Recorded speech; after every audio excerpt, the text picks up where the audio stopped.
7 años, y mi propio hijo me robó hasta el último peso que tenía para mis medicinas. Si me estás escuchando ahora, quizás pienses que exagero, que los hijos no pueden ser tan crueles con sus padres. Pero te voy a contar lo que pasó aquel día, el día en que todo se rompió para siempre entre nosotros. Era un martes de octubre. Lo recuerdo porque el día anterior había cobrado mi pensión. Me desperté como siempre, a las 5:30 de la mañana. Pero esta vez no fue por costumbre. Fue por un dolor en el pecho que me apretaba como si alguien me hubiera puesto una piedra encima. El corazón me latía tan fuerte que podía escucharlo en mis oídos, como tambores en una procesión. Me levanté despacio, como siempre hago desde que María, mi esposa, murió hace 3 años. Los huesos me crujen, las rodillas me duelen, pero uno se acostumbra. Caminé hasta la tumbita de noche donde guardo mis medicinas. Ahí estaba la cajita blanca donde María siempre me organizaba las pastillas para la presión. Pero cuando la abrí, estaba vacía. Completamente vacía. Al principio pensé que me había tomado todas las pastillas y se me había olvidado. A los 67 años, la memoria a veces juega malas pasadas. Pero no, no podía ser. Recordaba claramente haber visto 3 pastillas ahí la noche anterior. Las había contado porque el doctor me había dicho que me quedaban pocas y tenía que ir por más a la farmacia. El dolor en el pecho se hizo más fuerte. Necesitaba esas pastillas. Sin ellas, podía darme un infarto. Me lo había explicado el doctor González muchas veces. Fui hasta mi cartera, que siempre dejo en el mismo lugar, encima del pequeño escritorio donde María escribía sus cartas a su hermana en Puebla. Abrí la cartera y mi sangre se heló. No estaba mi tarjeta del banco. Tampoco estaban los 500 pesos que había guardado ahí después de comprar los frijoles y el aceite el día anterior. La cartera estaba vacía, solo quedaban mis papeles viejos, una foto de María en nuestro aniversario y un papel arrugado con el teléfono del doctor. En ese momento supe quién había sido. Miguel, mi hijo de 35 años, que vivía conmigo desde que perdió su trabajo en la fábrica. Miguel, que había estado llegando cada vez más tarde, cada vez más borracho, cada vez con más amigos extraños que apestaban a marihuana y otras cosas que yo prefería no saber qué eran. Salí de mi cuarto y caminé hacia la cocina. El dolor en el pecho seguía ahí, pero ahora se mezclaba con algo peor. La rabia y la decepción que siente un padre cuando descubre que su propio hijo lo ha robado. Otra vez, porque no era la primera vez, aunque yo había preferido hacerme el tonto, pensar que quizás me equivocaba, que quizás había perdido el dinero yo solo. En la cocina encontré a Miguel sentado en la mesa con 2 de sus amigos. Los conocía de vista. El flaco Raúl, que tenía los brazos llenos de tatuajes y siempre andaba nervioso. Y el gordo Nacho, que tenía los ojos rojos y hablaba muy despacio, como si estuviera en otro mundo. Los 3 tenían botellas de cerveza enfrente, y en la mesa había cenizas y papelitos que yo no quería saber qué eran. Miguel me vio entrar y no dijo nada. Siguió bebiendo su cerveza como si fuera lo más normal del mundo encontrarse así a las 6 de la mañana, robándole a su padre. Le dije: «Miguel, necesito que me devuelvas mi dinero. Me duele el pecho y no tengo medicinas». Él me miró con esos ojos que ya no eran los ojos de mi niño, sino los ojos de un extraño. Se rió, así nomás, se rió en mi cara. Sus amigos también se rieron, como si yo hubiera contado un chiste. «No tengo tu dinero, viejo», me dijo sin siquiera mirarme a los ojos. «Y aunque lo tuviera, no te lo daría. No necesitas medicinas, viejo. Necesitas morirte ya y dejarnos en paz». Sus amigos se rieron más fuerte. El gordo Nacho hasta se atragantó con su cerveza de tanto reírse. Yo me quedé parado ahí, sintiendo cómo el mundo se me caía encima. Este era mi hijo, el niño que había cargado en mis hombros cuando era pequeño, al que había enseñado a andar en bicicleta, al que había consolado cuando otros niños se burlaban de él en la escuela. Miguel, por favor, le dije, tratando de mantener la voz calmada. Sabes que sin esas pastillas me puedo morir.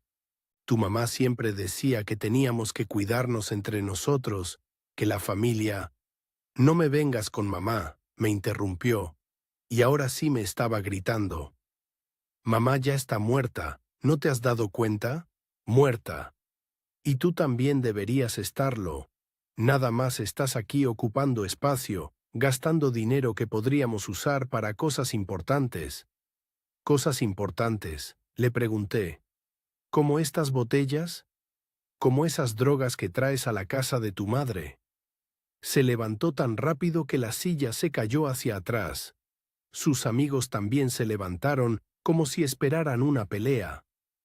Miguel caminó hacia mí, y yo pude oler el alcohol en su aliento, mezclado con algo más fuerte que me quemaba los ojos. Escúchame bien, viejo inútil, me dijo, acercando su cara a la mía. Esta es mi casa ahora. Tú ya no mandas aquí. Tú ya no sirves para nada. Lo único que haces es quejarte y pedir dinero para tus pinches medicinas. ¿Sabes qué? Mejor múrete ya y déjanos vivir en paz. Traté de retroceder, pero él me siguió. Le dije que por favor se calmara, que podíamos hablar como padre e hijo, que María no hubiera querido vernos así. Pero él no me escuchaba. Estaba gritando cosas horribles, diciéndome que era una carga, que no me quería en su casa, que ojalá me muriera de una vez. Entonces me empujó fuerte, con las dos manos en el pecho. Yo perdí el equilibrio y caí hacia atrás. Mi brazo derecho se estrelló contra la esquina de la mesa de la cocina, esa mesa de madera que María había comprado en el mercado de San Juan hace 20 años. Escuché un crack, como cuando se rompe una rama seca, y después un dolor terrible que me subió desde la muñeca hasta el hombro. Me quedé en el suelo, agarrándome el brazo sin poder levantarme. El dolor era tan fuerte que no podía ni gritar. Solo podía respirar muy despacio, tratando de no desmayarme. Y Miguel se rió. Se rió a carcajadas, señalándome con el dedo mientras yo estaba ahí tirado en el suelo de mi propia cocina, con el brazo roto y sin poder levantarme.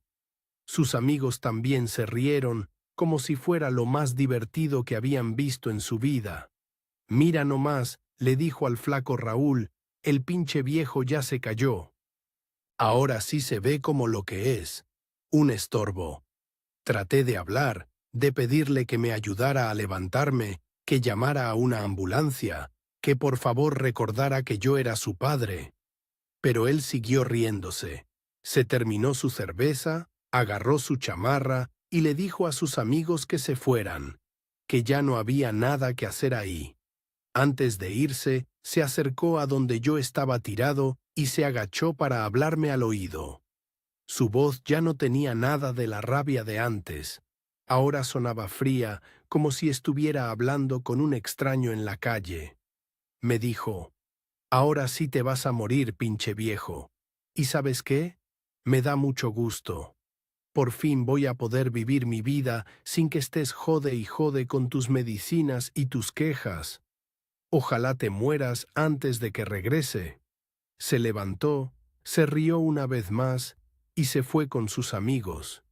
Escuché cómo se cerraba la puerta de la casa, cómo arrancaba el carro que había comprado con mi dinero, cómo se alejaba dejándome ahí solo, tirado en el suelo con el brazo roto y sin nadie que me ayudara.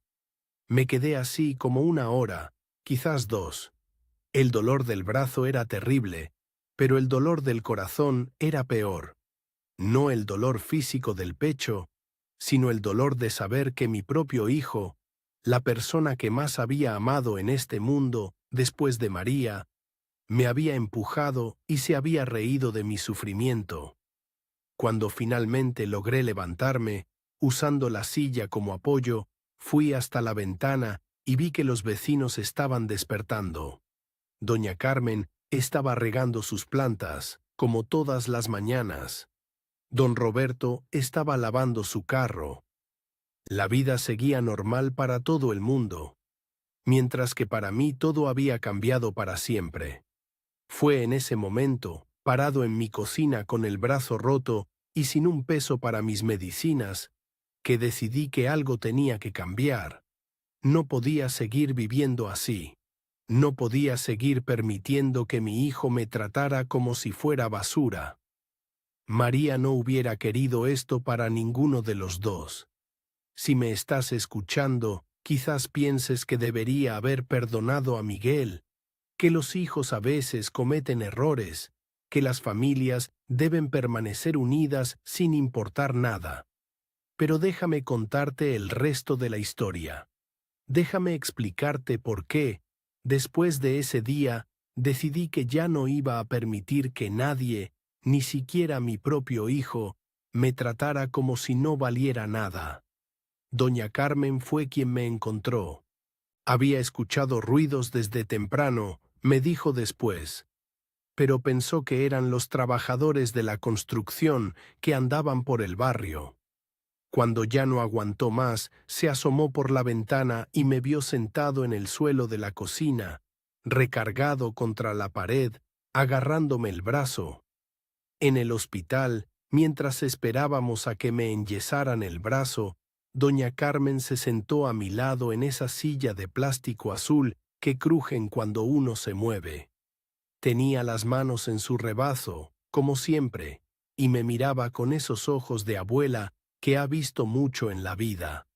Pedro, me dijo muy quedito para que las enfermeras no escucharan, esto no puede seguir así.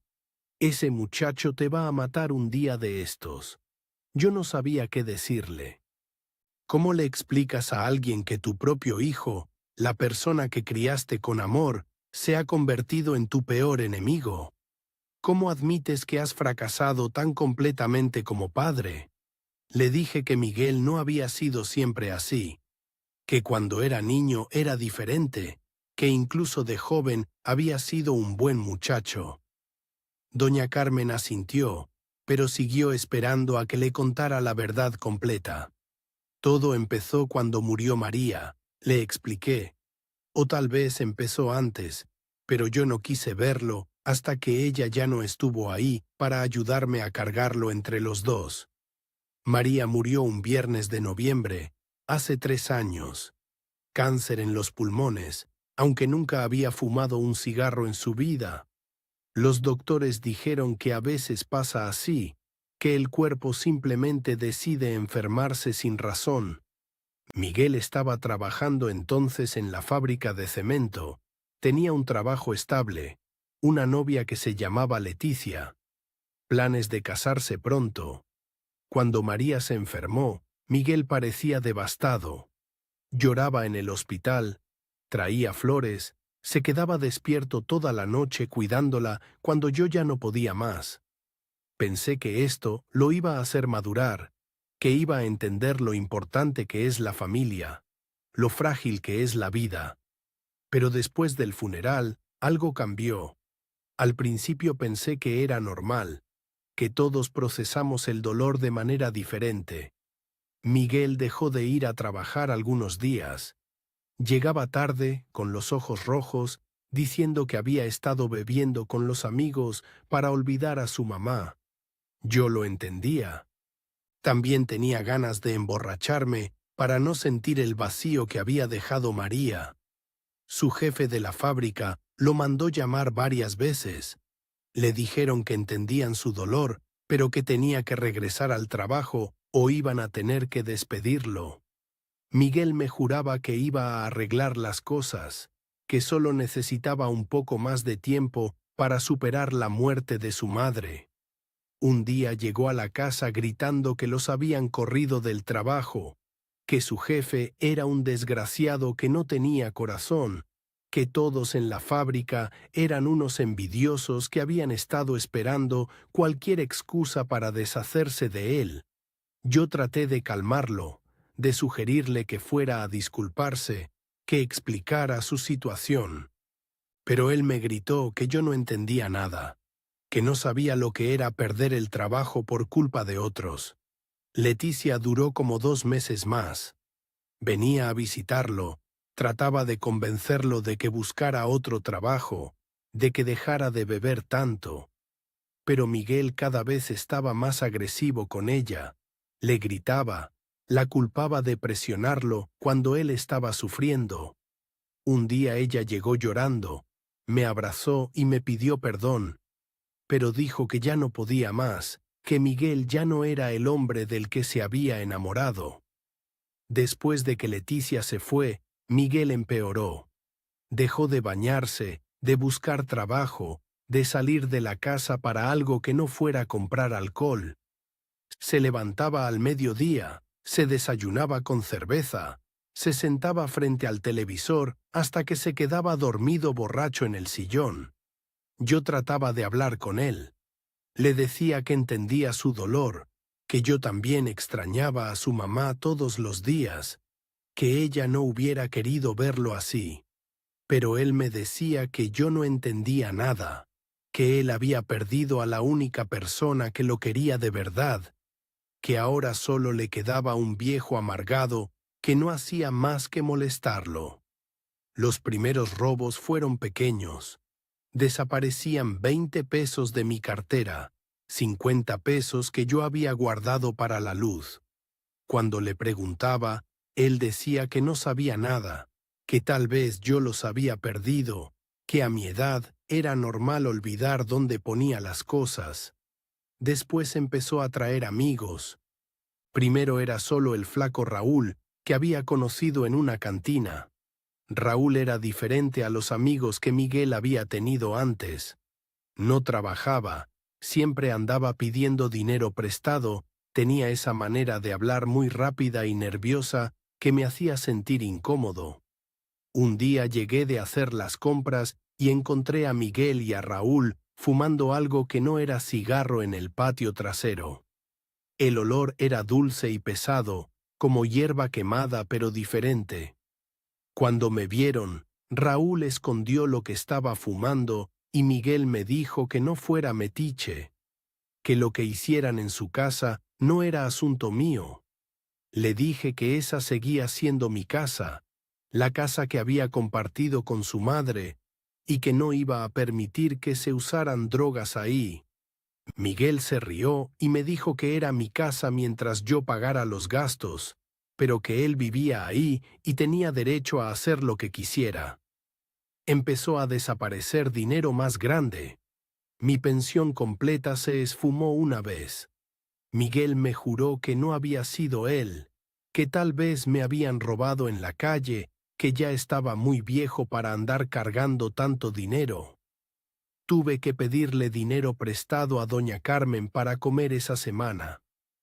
Después desaparecieron cosas de la casa. Primero fue la cadena de oro que María había heredado de su abuela. Miguel dijo que no sabía dónde estaba, que tal vez se la había robado la muchacha que venía a hacer el aseo. Pero yo sabía que no teníamos muchacha desde que María se enfermó. Luego desapareció el anillo de matrimonio de María, que yo guardaba en mi tocador. Después sus aretes de perlas, los que le había regalado en nuestro aniversario número 20. Miguel siempre tenía una explicación, que tal vez los había movido de lugar y se me había olvidado, que tal vez habían entrado ladrones mientras estábamos dormidos. Para entonces, Miguel ya no solo bebía. Sus ojos estaban diferentes, más hundidos, más nerviosos. Había perdido peso y le temblaban las manos. Los amigos que traía eran cada vez peores. Además de Raúl, ahora venía el gordo Nacho, y después otros que yo ni siquiera conocía de nombre, que llegaban a cualquier hora, hacían ruido, dejaban basura en el patio. Una noche me desperté porque escuché voces muy altas en la cocina. Eran como las 3 de la mañana. Me levanté y vi que Miguel estaba con 4 hombres que no conocía, todos sentados alrededor de la mesa, contando dinero y separando unos paquetitos blancos. Cuando me vieron, todos se quedaron callados. Miguel me dijo que me fuera a dormir, que no era asunto mío, pero yo le dije que sí era mi asunto, que esa era mi casa y que no iba a permitir que vendieran drogas ahí. Uno de los hombres se levantó y caminó hacia mí. Era alto y flaco, con cicatrices en la cara, y me dijo muy calmado que era mejor que me fuera a mi cuarto y me olvidara de lo que había visto. Miguel no me defendió. Se quedó sentado ahí, viendo cómo ese extraño me amenazaba en mi propia casa. Solo me dijo que me fuera a dormir, que ya hablaríamos al día siguiente. Al día siguiente no hablamos. Miguel se fue temprano y no regresó hasta la noche, borracho y agresivo. Le dije que tenía que escoger, o dejaba las drogas y respetaba la casa, o se iba a vivir a otro lado. Él me gritó que no tenía derecho a correrlo de la casa de su madre, que él había sufrido más que yo con su muerte, que yo no entendía lo que era perder a la única persona que lo había querido. Traté de llevarlo a un centro de rehabilitación. Gasté mis ahorros, los pocos pesos que había logrado esconder de él, para pagar un tratamiento. Miguel aceptó ir, pero solo duró una semana. Regresó diciendo que los doctores no lo entendían, que no sabían cómo ayudarlo, que el tratamiento era una pérdida de tiempo. Busqué trabajo para él. Hablé con don Roberto, que tenía una carnicería, con el hermano de doña Carmen, que tenía un taller mecánico. Todos me dijeron que le darían una oportunidad por respeto a la memoria de María. Pero Miguel nunca llegaba a trabajar, o llegaba tan borracho que tenían que mandarlo a su casa. La situación empeoró cuando Miguel descubrió mi tarjeta del banco. Al principio solo sacaba pequeñas cantidades, pensando que yo no me daría cuenta. Pero después empezó a vaciar toda mi pensión el mismo día que la depositaban. Yo llegaba al banco y me decían que ya no tenía dinero, que alguien había sacado todo con mi tarjeta. Hubo semanas en que no tuve para comer. Literalmente, no tenía ni un peso para comprar tortillas o frijoles. Doña Carmen a veces me traía comida, fingiendo que había cocinado de más y no quería que se echara a perder. Yo aceptaba porque no tenía opción, pero me daba mucha vergüenza depender de la caridad de los vecinos. Una vez estuve 3 días sin probar bocado. Miguel había sacado todo el dinero de mi pensión y después había desaparecido por varios días con sus amigos.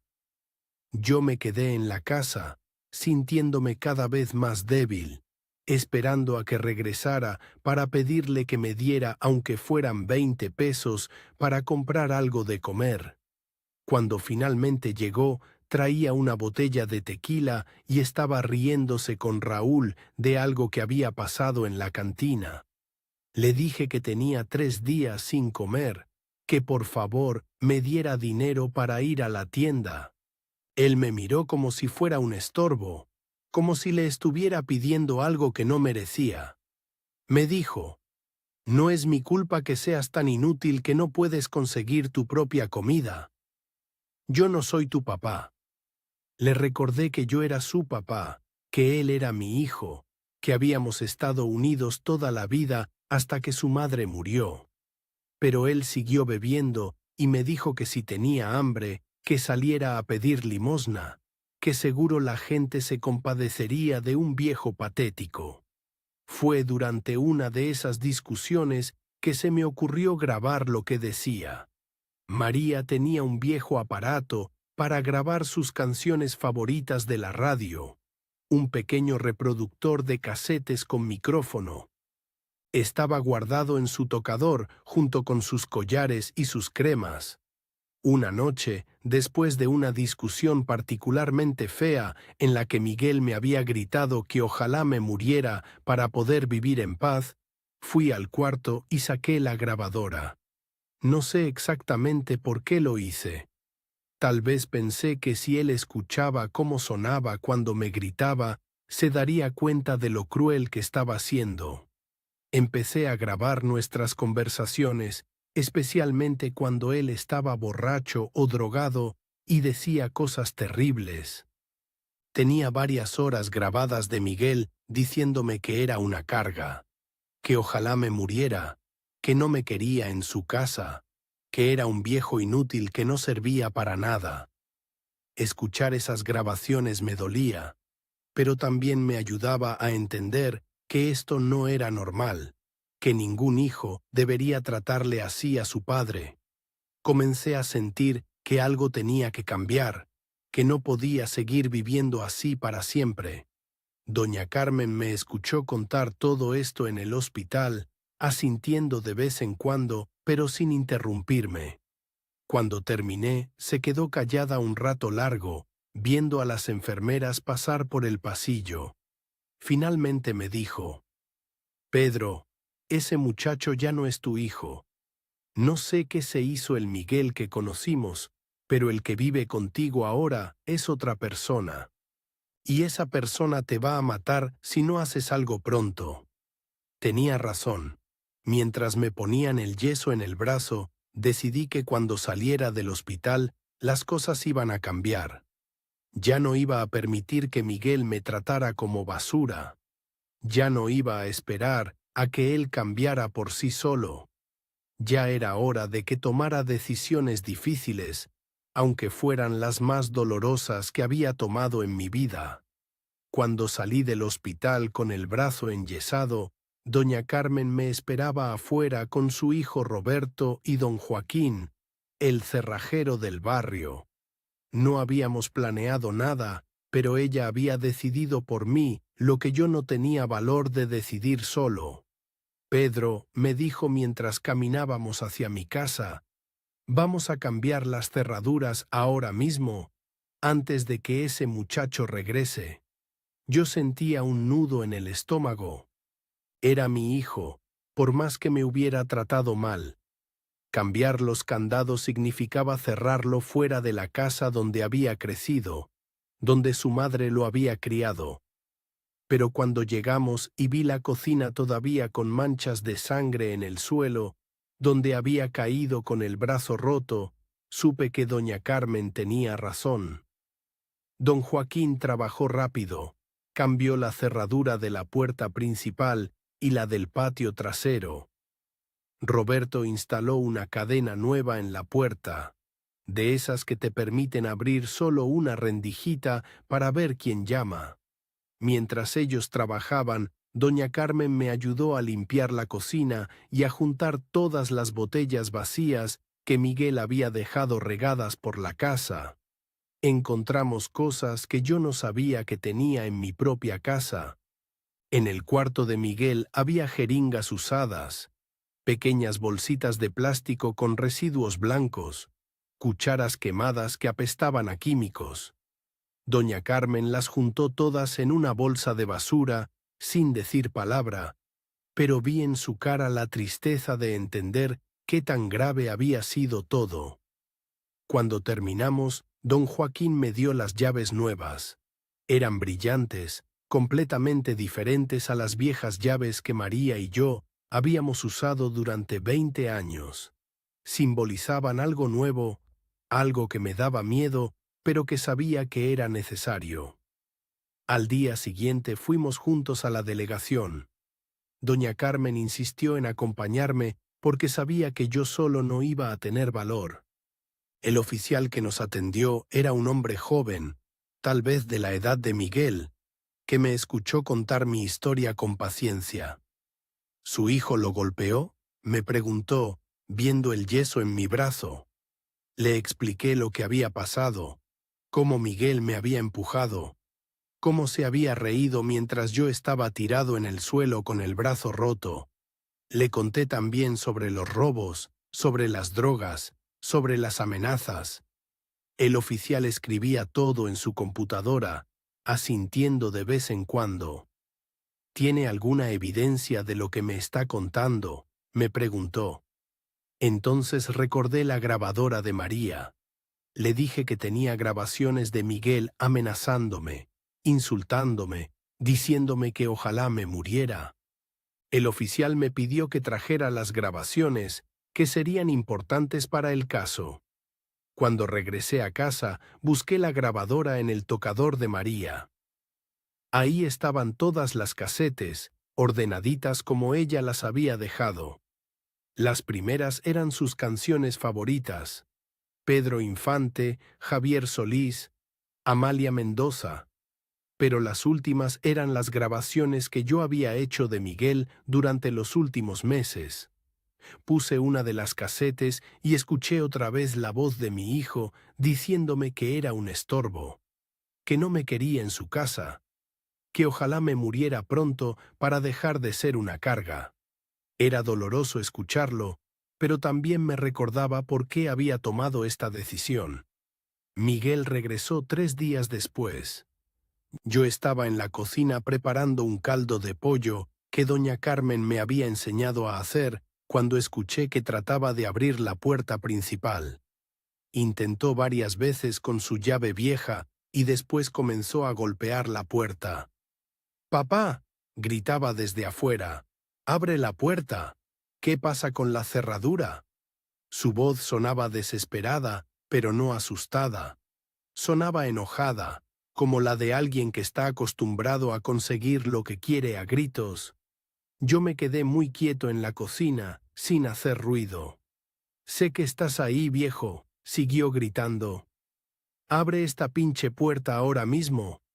Después empezó a patear la puerta, a golpearla con los puños. Los vecinos salieron a ver qué pasaba. Vi por la ventana que doña Carmen estaba parada en su puerta, lista para llamar a la policía si era necesario. Durante 2 horas Miguel estuvo gritando, amenazando, prometiendo que iba a romper la puerta si no le abría. Decía que esa era su casa, que yo no tenía derecho a dejarlo afuera, que su mamá jamás hubiera permitido algo así.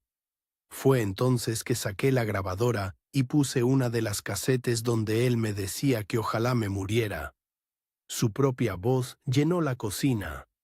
«Sería mejor que te murieras ya, pinche viejo. Nada más eres una carga. Nada más gastas dinero que no tienes». Escuchar esa grabación mientras él gritaba afuera me dio fuerzas para no abrir la puerta. Este era el mismo hombre que ahora reclamaba derechos de hijo, el mismo que me había dicho que me muriera. Finalmente se fue, pero regresó esa misma noche. Esta vez traía a Raúl y a otros amigos. Gritaron durante horas, amenazaron con romper las ventanas, dijeron que iban a conseguir la manera de entrar. Yo llamé a la policía, y cuando llegaron, Miguel y sus amigos ya se habían ido. Durante las siguientes semanas, Miguel regresó varias veces. A veces venía solo, otras veces con amigos. Siempre gritaba, siempre amenazaba, pero yo ya no tenía miedo. Tenía las grabaciones para recordarme quién era realmente, y tenía a mis vecinos que me apoyaban. Poco a poco, sus visitas se fueron espaciando. Una vez a la semana, después cada 2 semanas. La última vez que vino fue un domingo por la mañana, cuando yo estaba regando las plantas de María en el patio. Ya no gritaba ni amenazaba. Solo se quedó parado afuera de la puerta, como esperando que yo saliera a hablar con él. Pero yo no salí. Me quedé cuidando las flores de María, las mismas que ella había plantado cuando recién nos casamos. Rosas rojas, claveles blancos y una pequeña mata de hierbabuena que usaba para hacer té. Durante los meses que Miguel había vivido conmigo drogándose, había descuidado completamente el jardín. Las plantas estaban secas, llenas de maleza, casi muertas. Ahora tenía tiempo para cuidarlas otra vez. Cada mañana me levantaba temprano, no por dolor ni por preocupación, sino porque quería ver el amanecer en mi jardín. Regaba las plantas, quitaba la maleza, hablaba con las flores como María solía hacer. Los vecinos comenzaron a visitarme más seguido. Don Roberto me traía carne de su carnicería. Doña Carmen me enseñaba recetas nuevas. Los niños del barrio se asomaban por la cerca para ver cómo crecían las flores. Por primera vez en años, mi casa volvía a sentirse como un hogar, no como una prisión. Mi brazo sanó bien. El doctor González me dijo que para un hombre de mi edad me había recuperado muy rápido. También me felicitó porque mi presión arterial había mejorado muchísimo. Ya no necesitaba tantas pastillas, y las que tomaba las podía comprar sin problema porque tenía toda mi pensión para mí. Fue doña Carmen quien me habló del padre Ramírez. Ella había estado llevando ropa usada a un albergue para niños huérfanos que quedaba cerca del mercado, y el sacerdote que lo dirigía siempre andaba buscando voluntarios. Necesita gente que sepa leer, me dijo doña Carmen, para ayudar a los niños con la tarea. También necesita gente que sepa cocinar, que sepa arreglar cosas. Creo que te haría bien, Pedro. Esos niños necesitan abuelos, y tú necesitas sentirte útil otra vez. Al principio me daba pena. No había estado cerca de niños desde que Miguel era pequeño, y no sabía si todavía recordaba cómo tratarlos. Pero cuando conocí al padre Ramírez, un hombre gordito y sonriente que parecía tener energía para 10 personas, me convenció de que lo intentara. El albergue era un edificio viejo pero limpio, lleno de niños de todas las edades. Algunos habían perdido a sus padres, otros habían sido abandonados, algunos llegaban golpeados o desnutridos, pero todos tenían algo en común. Necesitaban que alguien los quisiera, que alguien tuviera paciencia con ellos. Mi primer día fue ayudar a los más pequeños con la tarea. Una niñita de 7 años, llamada Esperanza, no sabía leer y se frustraba mucho tratando de entender las letras. Me senté a su lado y le enseñé cómo le había enseñado a Miguel cuando tenía su edad. Con paciencia, repitiendo las letras hasta que empezó a reconocerlas. Cuando Esperanza logró leer su primera oración completa, me abrazó tan fuerte que casi me hizo llorar. Hacía años que no sentía la alegría de ayudar a alguien, de ser útil para algo bueno. Empecé a ir al albergue 3 veces por semana. Les enseñaba a leer a los más pequeños, ayudaba en la cocina preparando comida para todos, reparaba juguetes rotos y muebles viejos. El padre Ramírez me decía que era una bendición tenerme ahí, que los niños me habían tomado mucho cariño. Los niños empezaron a llamarme Abuelo Pedro. Me contaban sus problemas, me pedían consejos, me enseñaban juegos que yo no conocía. Era hermoso ver cómo, a pesar de todo lo que habían sufrido, seguían siendo capaces de reír, de confiar en los adultos, de soñar con un futuro mejor. Había un niño, Carlitos, que me recordaba mucho a Miguel cuando era pequeño. Tenía 10 años, era muy inteligente, pero había llegado al albergue después de que su papá lo golpeara por sacar malas calificaciones. Al principio no hablaba con nadie. Se quedaba sentado en un rincón, desconfiando de todos los adultos. Poco a poco, Carlitos comenzó a acercarse a mí. Me ayudaba a regar las plantas del patio del albergue. Me hacía preguntas sobre cómo arreglar cosas rotas. Un día me preguntó si todos los papás golpeaban a sus hijos, si era normal que los adultos lastimaran a los niños. Le dije que no, que los papás de verdad protegen a sus hijos, que nunca los lastiman. Le conté que yo había tenido un hijo al que quise mucho, pero que a veces las personas se enferman del corazón y se olvidan de cómo amar. Carlitos me preguntó qué había pasado con mi hijo. Le dije que se había perdido, pero que yo había aprendido que a veces uno encuentra nuevos hijos en lugares inesperados. Él me abrazó y me dijo que ojalá yo hubiera sido su papá.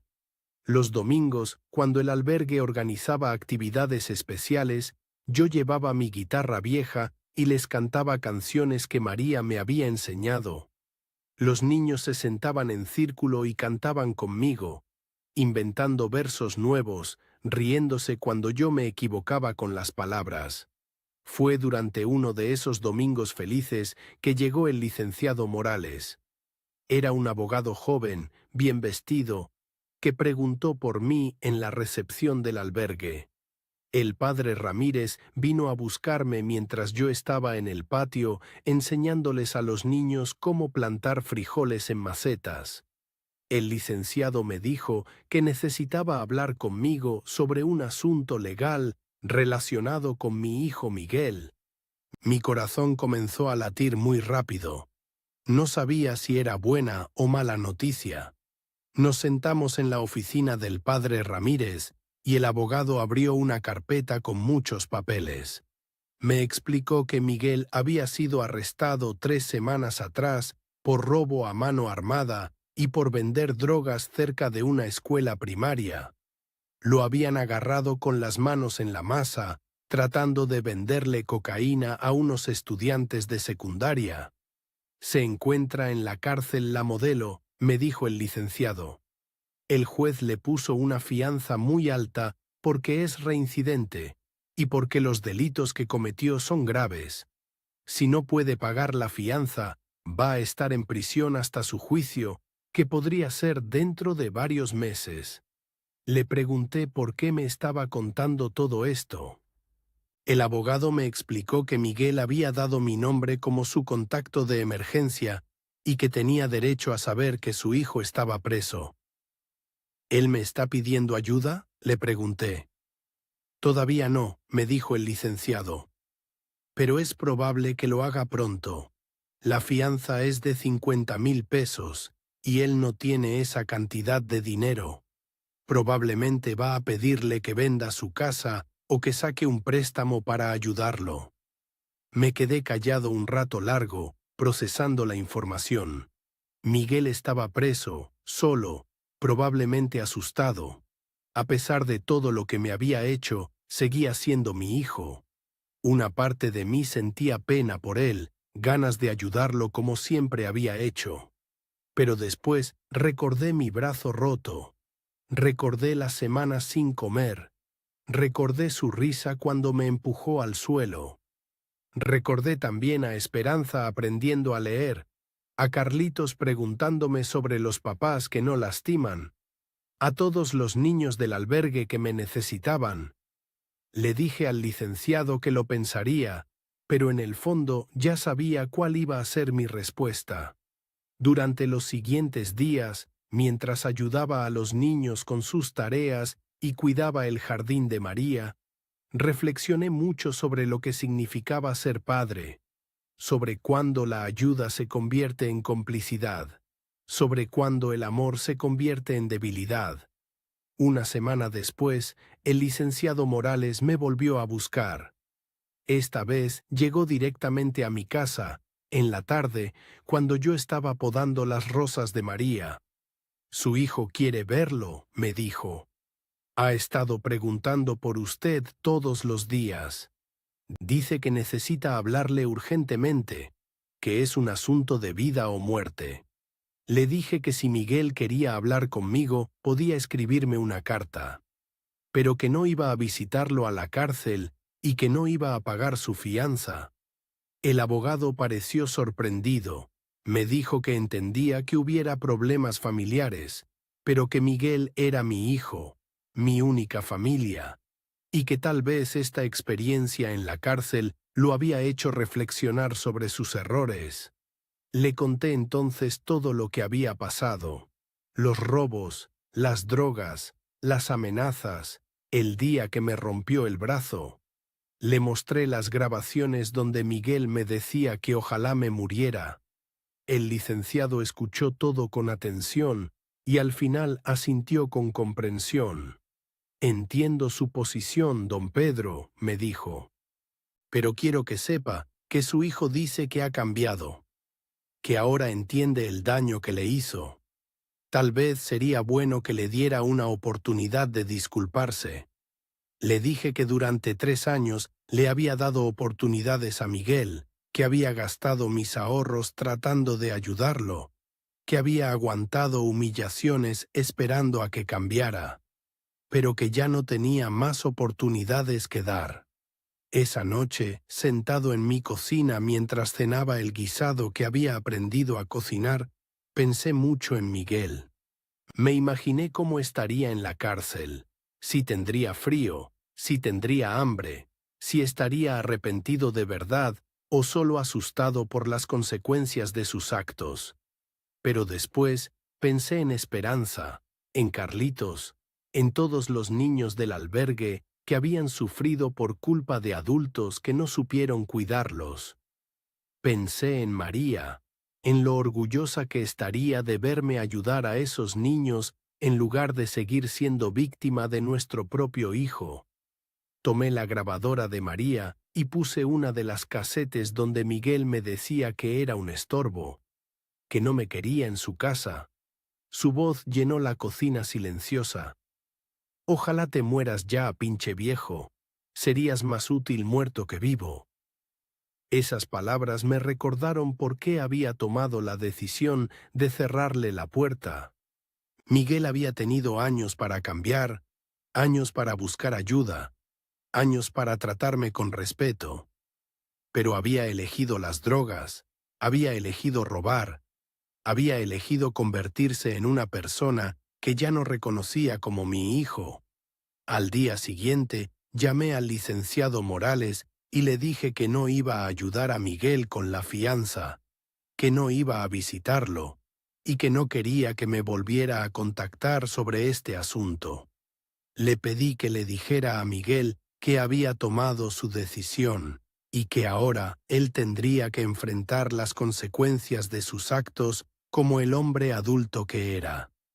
Esa tarde fui al albergue más temprano que de costumbre.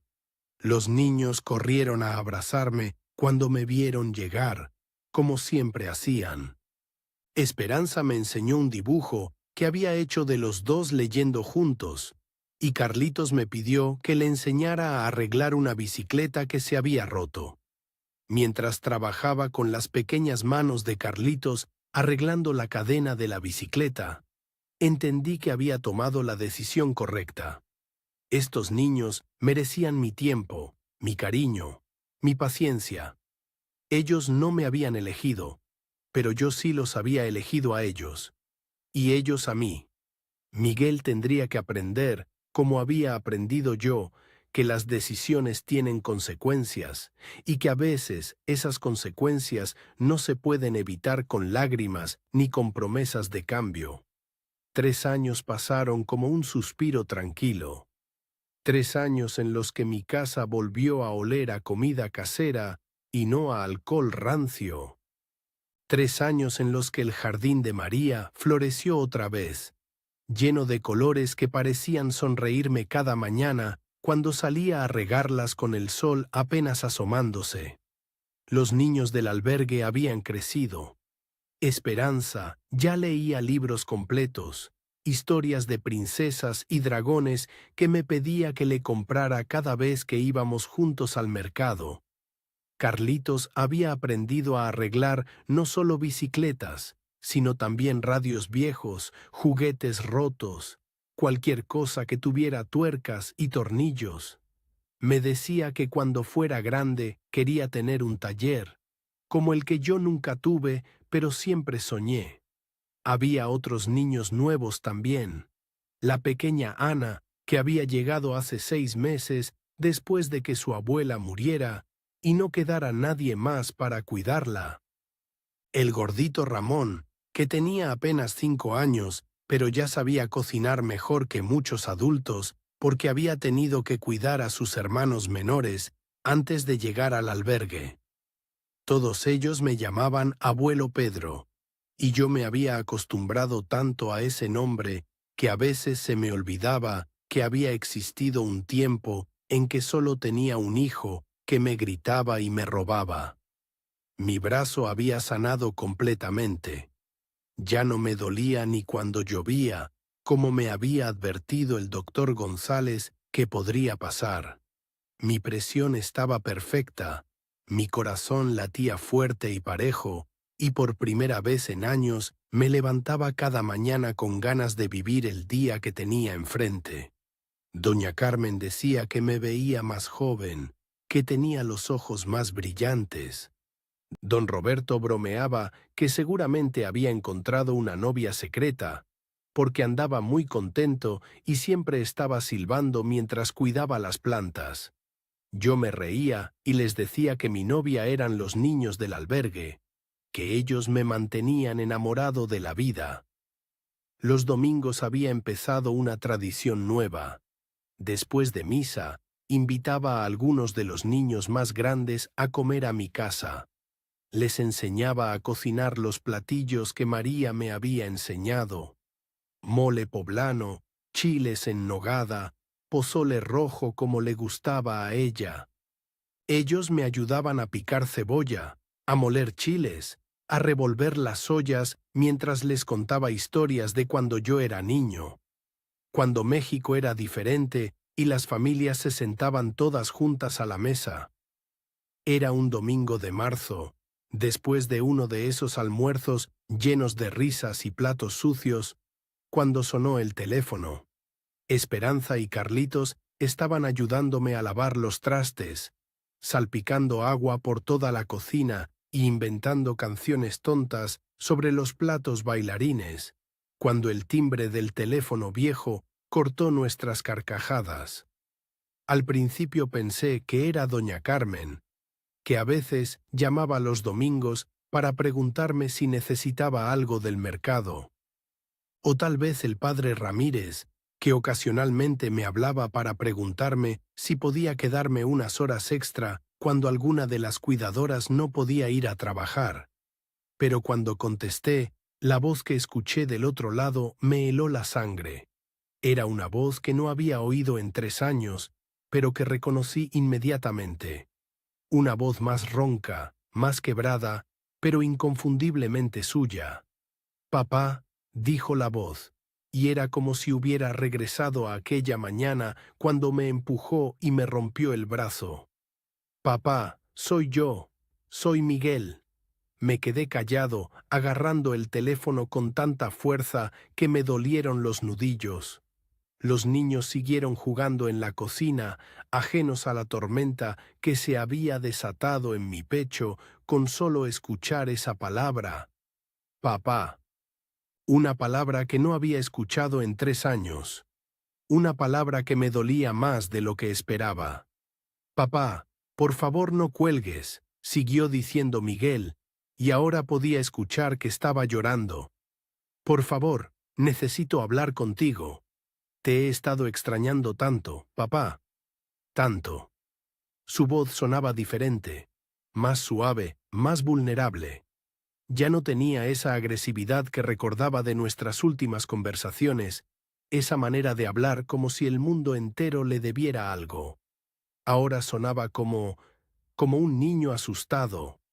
«¿Dónde estás?», le pregunté, aunque en el fondo ya lo sabía. El eco metálico en la línea, el ruido de fondo que sonaba a puertas pesadas y voces lejanas, me dieron la respuesta antes de que él pudiera hablar. «Estoy en la Modelo, papá. En la cárcel. Llevo aquí 3 meses y he tenido mucho tiempo para pensar en ti, en mamá, en todo lo que hice mal». Escuché cómo respiraba profundo antes de seguir hablando, como si estuviera juntando valor para decir algo muy difícil. «Papá, fui un hijo terrible. Fui el peor hijo que podía existir.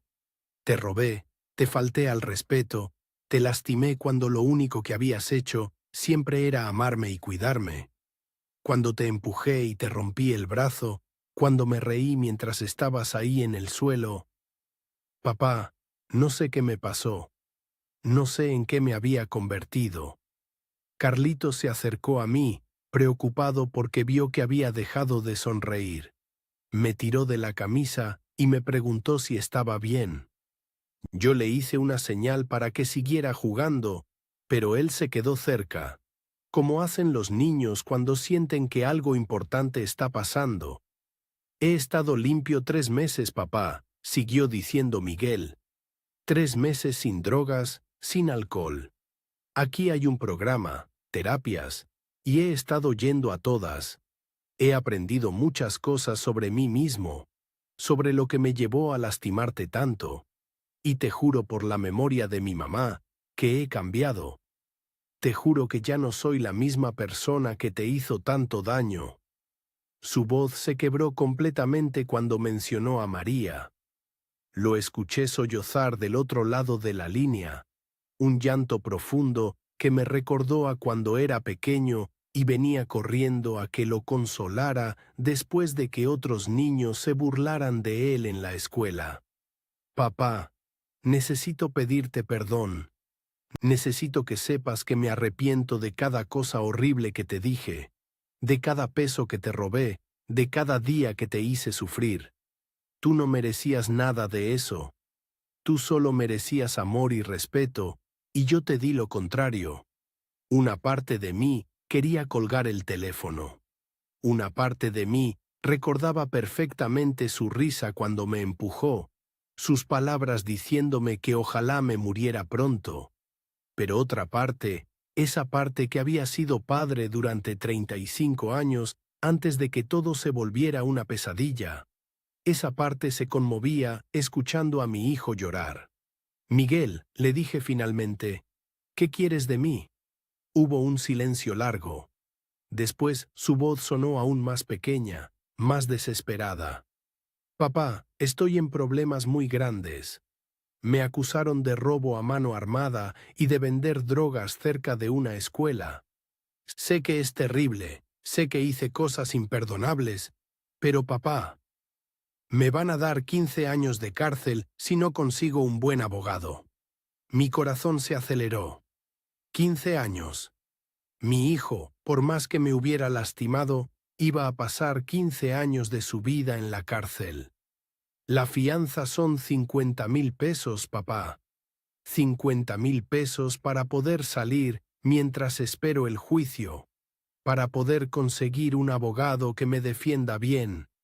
Si no pago la fianza, me van a tener aquí encerrado hasta el juicio, y eso puede tardar 1 año o más. Sentí que las piernas me temblaban. 50,000 pesos era más dinero del que había visto junto en toda mi vida. Era más de lo que ganaba en 2 años con mi pensión. Papá, siguió Miguel, sé que es mucho dinero. Sé que es injusto pedírtelo después de todo lo que te hice. Pero eres el único que tengo. No tengo a nadie más en el mundo. Si vendes la casa, si sacas un préstamo contra la casa, podrías juntar ese dinero. Y te juro por la vida de mi mamá, que cuando salga de esto voy a trabajar día y noche para pagártelo todo. La casa. Quería que vendiera la casa donde había vivido con María durante 20 años. La casa donde ella había plantado sus flores, donde había cocinado miles de comidas, donde habíamos sido felices antes de que todo se complicara. No puedo hacer eso, Miguel, le dije. No puedo vender la casa de tu mamá. Papá, por favor, me dijo, y su voz se volvió más desesperada. Mira, entiendo que no confíes en mí. Entiendo que pienses que voy a volver a las mismas cosas. Pero papá, la cárcel me cambió. Ver a otros hombres aquí, hombres que perdieron a sus familias por las mismas tonterías que yo hice, eso me abrió los ojos. Le dije que necesitaba tiempo para pensar, pero él siguió hablando como si no me hubiera escuchado.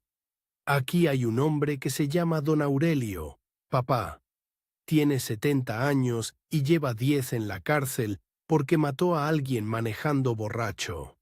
Me ha estado contando de su hijo, que nunca lo vino a visitar, que lo abandonó completamente. Y me dice que entiende por qué su hijo hizo eso, que él se lo ganó con sus malas decisiones. Miguel respiró hondo antes de continuar. Pero también me dice que si su hijo le diera una última oportunidad, él haría todo lo posible por demostrarle que puede cambiar. Papá, yo quiero ser esa oportunidad. Quiero demostrarte que todavía puedo ser el hijo que tú criaste, el hijo que mamá amó. Esperanza se acercó otra vez y me abrazó la pierna, como hacía cuando sentía que yo estaba triste. La cargué y la senté en la silla de la cocina. Le dije que siguiera jugando con Carlitos, que yo terminaría de hablar por teléfono en un momento. Miguel, le dije, han pasado 3 años desde que nos vimos. 3 años desde que me empujaste y me rompiste el brazo. ¿De verdad esperas que confíe en ti otra vez? Papá, sé que es difícil. Sé que te lastimé de maneras que tal vez no se pueden perdonar. Pero te estoy pidiendo que me veas una vez más. Ven a visitarme aquí, mira mis ojos, escucha lo que tengo que decir. Si después de verme decides que no puedes ayudarme, lo voy a entender. Pero al menos dame la oportunidad de pedirte perdón en persona. Su voz se quebró otra vez. Papá, soy tu único hijo. Sé que fui terrible, sé que no me lo merezco, pero eres el único que tengo.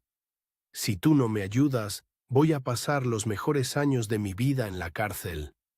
Y cuando salga, ya no voy a tener nada. Ya no voy a tener casa. Ya no voy a tener familia. Ya no voy a tener esperanza. Lo escuché llorar en silencio por unos segundos antes de seguir. Mamá siempre decía que la familia se ayuda sin importar nada, que cuando uno de nosotros se cae, los otros lo levantan. Yo sé que me caí, papá. Sé que me caí muy feo, muy profundo. Pero todavía estoy aquí. Todavía soy tu hijo. Y todavía creo que puedo levantarme si tú me das la mano. Cuando colgué el teléfono, mis manos temblaban tanto que apenas pude poner el auricular en su lugar. Carlitos y Esperanza me miraban con esos ojos grandes y preocupados que ponen los niños cuando ven que los adultos están alterados. ¿Está todo bien, abuelo Pedro?, me preguntó Esperanza. Les dije que sí, que todo estaba bien, pero sabía que no era cierto. Nada estaba bien. En 5 minutos, una llamada telefónica había desmoronado la paz que había construido durante 3 años.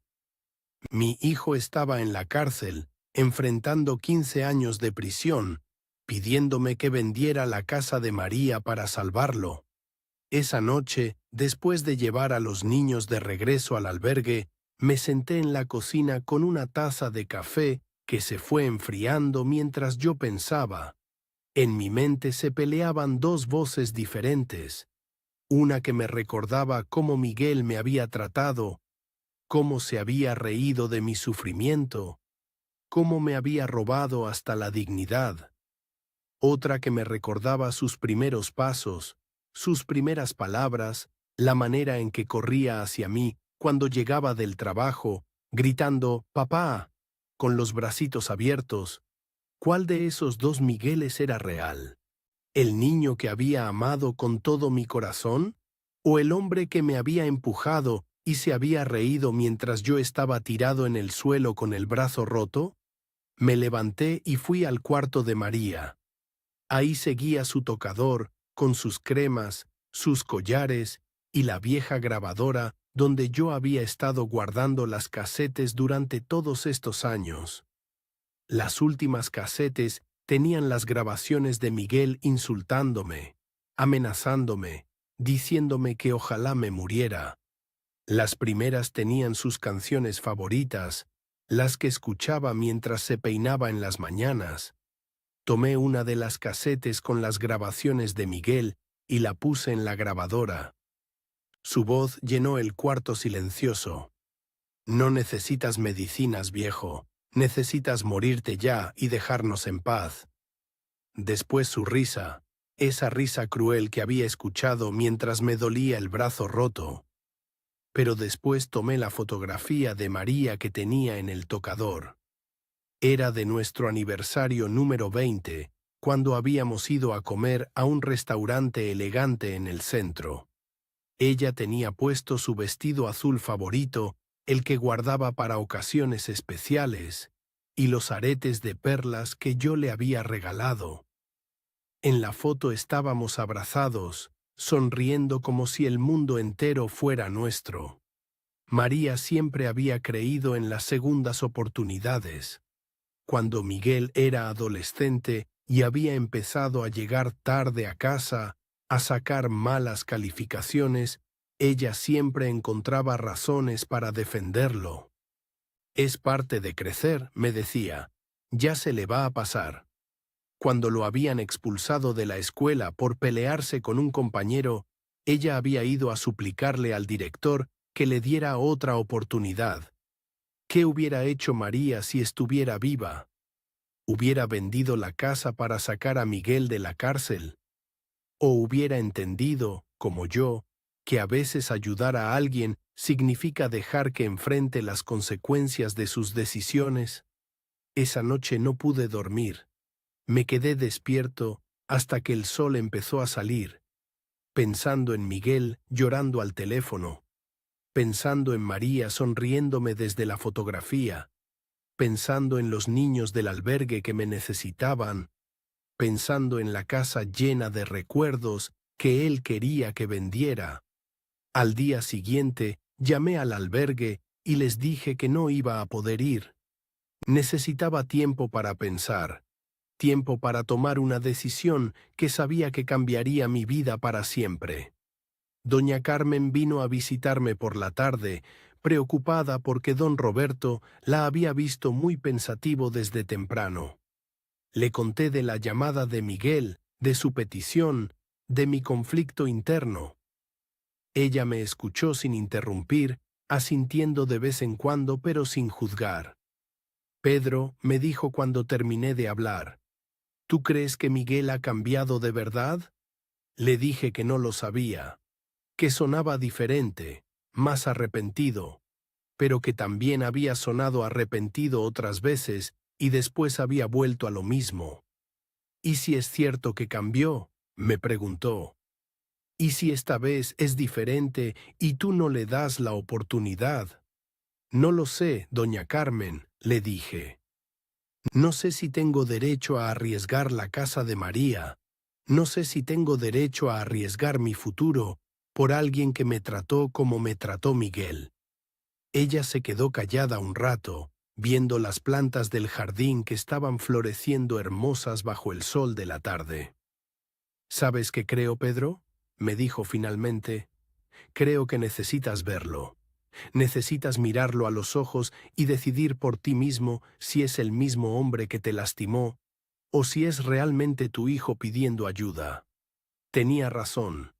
Durante 3 días había estado tratando de tomar una decisión basándome solo en recuerdos y en una llamada telefónica. Pero no podía saber realmente cómo me sentía hasta ver a Miguel cara a cara. Esa noche tomé una decisión. Iba a ir a visitarlo a la cárcel. No para prometerle nada, no para darle esperanzas falsas, sino para mirarlo a los ojos y saber si el hombre que estaba ahí adentro era mi hijo o el extraño que me había empujado. Me preparé para el viaje como si fuera a una cita muy importante. Me puse mi camisa blanca más limpia, los pantalones que usaba para ir a misa, los zapatos que María me había regalado en mi cumpleaños. Tomé la fotografía de ella, la misma del aniversario, y la guardé en mi cartera. Y después, casi sin pensar, tomé también la grabadora vieja con las casetes donde Miguel me había dicho tantas cosas horribles.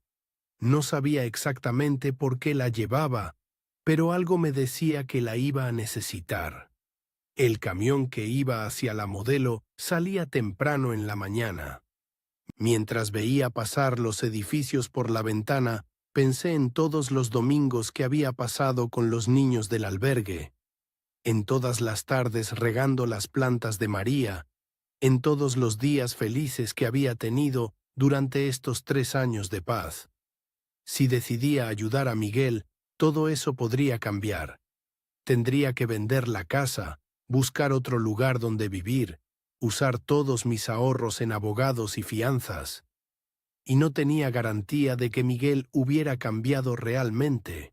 No tenía garantía de que no fuera a volver a las drogas y a los robos tan pronto como saliera. Pero si no lo ayudaba, mi único hijo iba a pasar 15 años en la cárcel. 15 años durante los cuales yo iba a preguntarme todos los días si había tomado la decisión correcta, si había sido un padre cruel o un padre sabio. Cuando el camión se detuvo frente a los muros altos y grises de la Modelo, supe que no había vuelta atrás. En unos minutos iba a estar frente a frente con Miguel por primera vez en 3 años. Y después de esa conversación, iba a tener que tomar la decisión más difícil de mi vida. La cárcel. La Modelo era exactamente como me la había imaginado. Muros altos de concreto gris, alambres de púas que brillaban bajo el sol como cuchillos, y ese silencio pesado que te aplasta el pecho antes de que empieces a escuchar los ruidos de adentro. Guardias con uniformes que parecían haber visto demasiado, mirándote como si fueras culpable de algo solo por estar ahí. Mientras esperaba en la fila para la revisión, junto con otras familias que tenían esa misma cara de dolor mezclado con esperanza, me pregunté si estaba haciendo lo correcto. Una señora mayor, como de mi edad, lloraba silenciosamente mientras abrazaba una bolsa de plástico llena de comida casera. Un niño pequeño le preguntaba a su mamá por qué su papá vivía en esa casa tan fea. Y yo ahí parado, con mi grabadora vieja en una bolsa, sintiéndome como un extraño en mi propia historia. Cuando finalmente llegó mi turno, el guardia revisó mis papeles y me miró con esa expresión que tienen los que trabajan en estos lugares, como si hubieran visto pasar 1000 historias tristes y ya nada los sorprendiera. «Es su primera visita», me dijo. No era una pregunta, era una afirmación. Algo en mi cara le decía que yo nunca había estado en una cárcel. Me explicó las reglas. No podía tocar al prisionero. No podía darle nada sin autorización. Tenía 30 minutos para la visita. Después me llevó por pasillos largos que olían a desinfectante y a tristeza, hasta una sala llena de mesas pequeñas donde otros prisioneros ya estaban hablando con sus familias. Y entonces lo vi. Miguel estaba sentado al final de la sala, en una mesa cerca de la ventana. Al principio no lo reconocí. Había perdido tanto peso que parecía otra persona completamente. Sus ojos, que antes siempre habían sido grandes y expresivos como los de su madre, ahora estaban hundidos en unas ojeras moradas que le daban aspecto de enfermo. Tenía el cabello rapado muy corto, y cuando sonrió al verme, noté que le faltaban 2 dientes de adelante. «Papá», me dijo cuando me acerqué a la mesa, y su voz se quebró inmediatamente. «Papá, viniste. No podía creer que fueras a venir». Me senté frente a él, separados por esa mesa de metal que parecía tan pequeña, pero que se sentía como un océano entre nosotros. Durante unos segundos no dije nada, solo lo miré, tratando de encontrar al niño que había criado en este hombre demacrado que tenía enfrente. «Te ves terrible», le dije, porque no sabía qué más decir. Él se rió, pero fue una risa triste, sin alegría. «Me siento terrible, papá. Pero también me siento... no sé cómo explicártelo. Más claro, como si hubiera estado dormido durante años y apenas me estuviera despertando». Me contó sobre la rutina en la cárcel. Se levantaba a las 5 de la mañana, limpiaba su celda. desayunaba una papilla que sabía a cartón, trabajaba en el taller de carpintería haciendo muebles baratos. Por las tardes tenía terapia grupal con otros prisioneros y por las noches, antes de que apagaran las luces, leía libros que le prestaban en la biblioteca de la prisión. He leído más en estos 3 meses que en toda mi vida, papá. Libros sobre adicción, sobre cómo perdonarse a uno mismo, sobre cómo reconstruir relaciones rotas, y cada página me recordaba algo que te había hecho, algo horrible que te había dicho. Sus ojos se llenaron de lágrimas, pero no eran las lágrimas de autocompasión que yo recordaba. Estas parecían diferentes, más profundas. Papá, he pensado tanto en mamá desde que estoy aquí. ¿Te acuerdas cuando yo tenía 8 años y se me perdió mi perrito, el Canelo? Lloré durante días, y ella me consoló diciéndome que a veces las cosas que amamos se van, pero que el amor que sentimos por ellas se queda para siempre en nuestro corazón. Claro que me acordaba. María había abrazado a Miguel toda esa noche mientras él lloraba por su perrito. Yo perdí ese amor, papá. No sé cuándo ni cómo, pero lo perdí. Y en lugar de amor, mi corazón se llenó de veneno, de rabia, de culpa por no poder ser el hombre que mamá hubiera querido que fuera. Y saqué todo ese veneno contigo, que eras lo único bueno que me quedaba. Me explicó que en la terapia grupal había conocido a hombres que habían perdido a sus familias por las drogas, por la violencia, por las malas decisiones. Algunos llevaban 10, 15 años sin recibir una visita, sin una carta, completamente abandonados por las personas que una vez los habían querido. Hay un hombre que se llama Rubén, papá. Tiene 3 hijos que ya no lo conocen, que crecieron llamando papá a otro hombre porque él estaba demasiado drogado para cuidarlos. Me dijo que si pudiera tener 5 minutos con ellos, solo 5 minutos para pedirles perdón, daría todo lo que tiene. Y aquí estás tú, papá. Aquí estás, dándome más de 5 minutos. Su voz se hizo más intensa, más desesperada. Sé que no merezco tu perdón. Sé que fui el peor hijo que puede existir. Pero papá, necesito que sepas que cada día desde que estoy aquí, me despierto arrepintiéndome de haberte tratado como te traté. Cada noche me duermo pensando en tu cara cuando me empujé, en tu brazo roto, en todas las veces que te robé no solo dinero, sino dignidad. Sacó de su bolsillo una hoja de papel doblada, escrita a mano con letra temblorosa. Le escribí una carta a mamá. Papá, sé que está muerta, sé que no me puede escuchar, pero necesitaba decirle cuánto me arrepiento de haber deshonrado su memoria, de haber convertido la casa donde ella fue feliz en un lugar de drogas y violencia. Me mostró la carta. Estaba escrita en esas hojas amarillas de cuaderno barato, con tinta azul que se había corrido en algunos lugares por las lágrimas. Pude leer algunas líneas. Mamá, perdóname por lastimar a papá. Perdóname por no ser el hombre que tú criaste. Perdóname por convertirme en alguien que tú no reconocerías. Papá, siguió hablando Miguel, sé que 50,000 pesos es muchísimo dinero. Sé que es injusto pedírtelo después de todo lo que te hice. Pero no te estoy pidiendo que confíes en mí por mis palabras. Te estoy pidiendo que confíes en el amor que mamá nos enseñó, en la familia que fuimos antes de que yo lo echara todo a perder. Se inclinó hacia adelante, acercándose tanto como le permitían las reglas. Si me ayudas a salir de aquí, te juro que voy a dedicar cada día del resto de mi vida a ser el hijo que debí ser siempre. Voy a trabajar para devolverte cada peso. Voy a cuidarte como tú me cuidaste cuando era niño. Voy a honrar la memoria de mamá siendo el hombre que ella soñó que podía ser. Me miró directo a los ojos con una intensidad que no había visto en años. Papá, Ya no soy el mismo hombre que te empujó.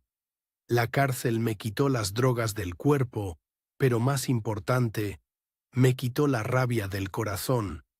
Ahora puedo ver claramente todo el daño que hice y papá me está matando por dentro. Necesito la oportunidad de repararlo.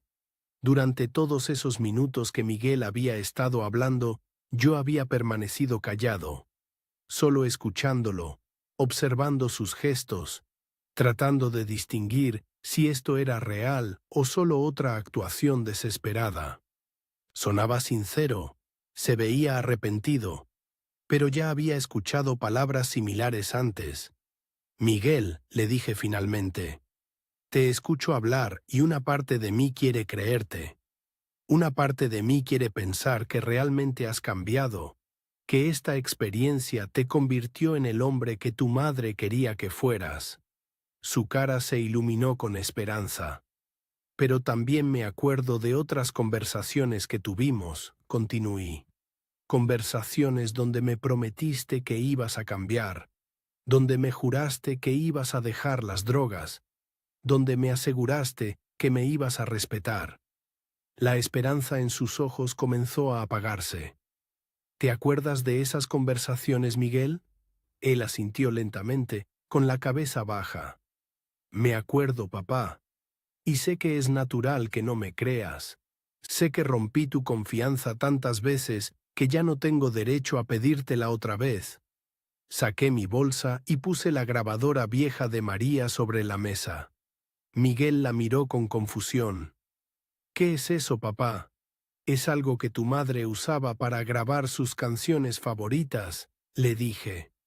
Pero durante los últimos años que viviste conmigo, yo empecé a usarla para algo diferente.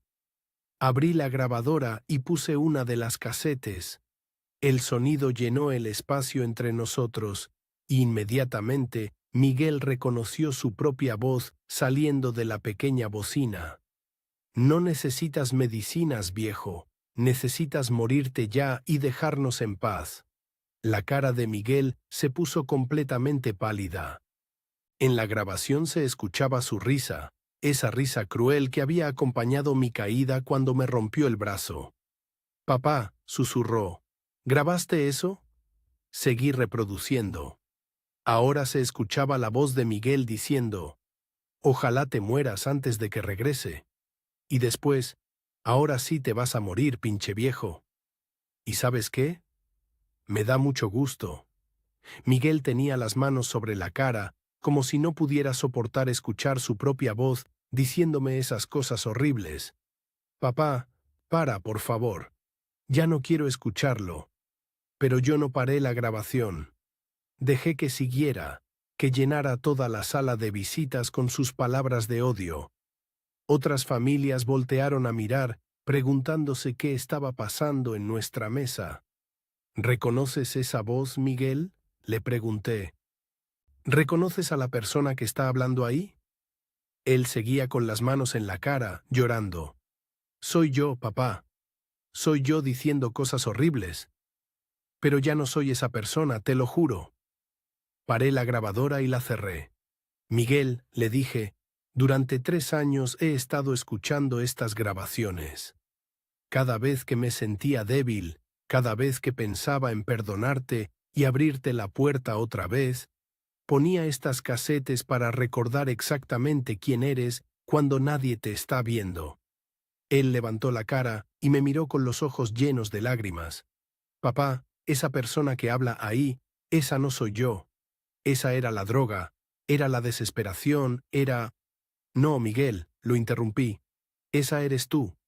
Tú elegiste tomar drogas. Tú elegiste robarme. Tú elegiste empujarme y reírte mientras me dolía el brazo roto. Nadie te obligó a hacer ninguna de esas cosas. Me levanté de la silla, guardé la grabadora en mi bolsa. Para mí, Miguel, tú moriste el día que me empujaste. El día que te reíste de mi sufrimiento. El día que me dijiste que ojalá me muriera. Ese día, mi hijo dejó de existir. No, papá, no digas eso, me suplicó, tratando de levantarse también, pero el guardia le hizo una señal para que se quedara sentado. Papá, soy tu hijo. Soy la misma persona que cargaste en tus hombros cuando era pequeño, el mismo que consolaste cuando otros niños se burlaban de mí. Ese niño se murió hace mucho tiempo, le dije. Lo mataste tú mismo con tus decisiones, con tu crueldad, con tu desprecio hacia el hombre que te crió con amor. Me dirigí hacia la salida, pero su voz me siguió. Papá, por favor, no me abandones, soy tu único hijo. Me di vuelta una última vez. Tú me dijiste que querías que me muriera, Miguel. Pues para ti yo me morí. Y tú también te moriste para mí. Los dos estamos muertos el uno para el otro. Papá. Su grito resonó por toda la sala de visitas, pero yo seguí caminando. Otros prisioneros y sus familias nos miraban, algunos con curiosidad, otros con compasión. Pero yo ya había tomado mi decisión. El guardia que me acompañó hacia la salida me preguntó si estaba bien, si necesitaba algo. Le dije que estaba perfectamente bien, que acababa de hacer lo que debía haber hecho hace años. Cuando salí de la modelo, el sol de la tarde me golpeó la cara como una bendición. Respiré profundo, llenando mis pulmones de aire libre, aire que no olía a desinfectante ni a desesperación. Era como si hubiera salido de una pesadilla muy larga. En el camión de regreso a casa, mientras veía pasar el paisaje por la ventana, pensé en los niños del albergue. Esperanza estaría preguntándose dónde había estado. Carlitos estaría esperando que le enseñara a arreglar algo nuevo. Ellos eran mi familia ahora. Ellos eran los que merecían mi tiempo, mi amor, mi paciencia. Cuando llegué a mi casa, las plantas de María me recibieron con sus colores brillantes, como si supieran que yo había regresado para quedarme. Doña Carmen me estaba esperando en su puerta, con esa expresión de quien ha estado preocupada toda la tarde. ¿Cómo te fue, Pedro? Le dije que me había ido muy bien, que había hecho exactamente lo que tenía que hacer. Esa noche, mientras cenaba en mi cocina silenciosa, saqué la fotografía de María de mi cartera. Ella me sonreía desde el papel, con esos ojos que siempre habían visto lo mejor de las personas. María, le dije en voz alta, espero que entiendas lo que hice hoy. Espero que sepas que traté de salvar a nuestro hijo durante años, pero que al final tuve que salvarme a mí. Al día siguiente, regresé al albergue más temprano que nunca. Los niños corrieron hacia mí como siempre, con esa alegría pura que solo ellos pueden dar. Esperanza me enseñó un nuevo dibujo. Carlitos me pidió que le ayudara con un problema de matemáticas. La pequeña Ana me abrazó las piernas como si no me hubiera visto en semanas en lugar de solo 2 días. Abuelo Pedro, me dijo Esperanza mientras trabajábamos en su tarea de lectura. ¿Siempre vas a estar aquí con nosotros? Siempre, le prometí. Y por primera vez en años, cuando pronuncié esa palabra, supe que era completamente cierta. El padre Ramírez se acercó mientras yo ayudaba a Ramón a preparar la cena para todos los niños. Don Pedro, me dijo, no sé qué pasó estos últimos días, pero se ve usted diferente. Se ve en paz. Le conté brevemente sobre mi visita a la cárcel, sobre la decisión que había tomado, sobre cómo había cerrado definitivamente un capítulo de mi vida que me había causado tanto dolor. Hizo lo correcto, me dijo el padre Ramírez. A veces el amor más verdadero es el amor que sabe cuándo decir no. Esa noche, cuando todos los niños estuvieron dormidos y yo me preparaba para regresar a casa, Carlitos se acercó a mí con un papelito doblado. «Te hice algo, abuelo Pedro», me dijo tímidamente. Era un dibujo de los dos trabajando juntos en el jardín del albergue. Yo estaba regando las plantas, Él estaba plantando semillas.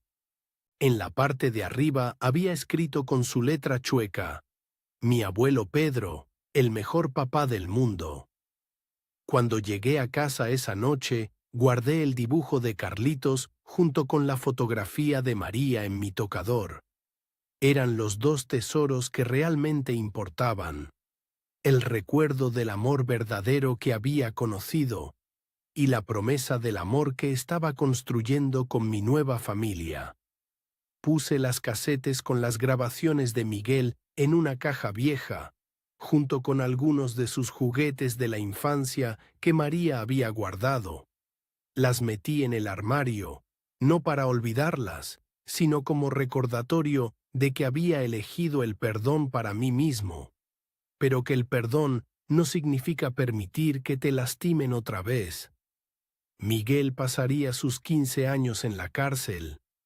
Tal vez allí aprendería realmente lo que significaba ser un hombre, tal vez no, pero esa ya no era mi responsabilidad. Mi responsabilidad ahora era con los niños que me habían elegido como abuelo, con la memoria de María, que merecía ser honrada con amor en lugar de sufrimiento, y conmigo mismo, que después de 67 años finalmente había aprendido que a veces la decisión más difícil es también la más liberadora. Si me estás escuchando y tienes tu propia historia de dolor familiar, quiero que sepas algo. No eres responsable de salvar a quien no se quiere salvar. Tu amor, tu tiempo, tu paz mental no son regalos que debes dar a quien te maltrata solo porque comparten sangre contigo. La familia verdadera es la que te respeta, te cuida, te defiende. A veces esa familia la encuentras en los lugares más inesperados, como yo la encontré en las sonrisas de unos niños huérfanos que me enseñaron que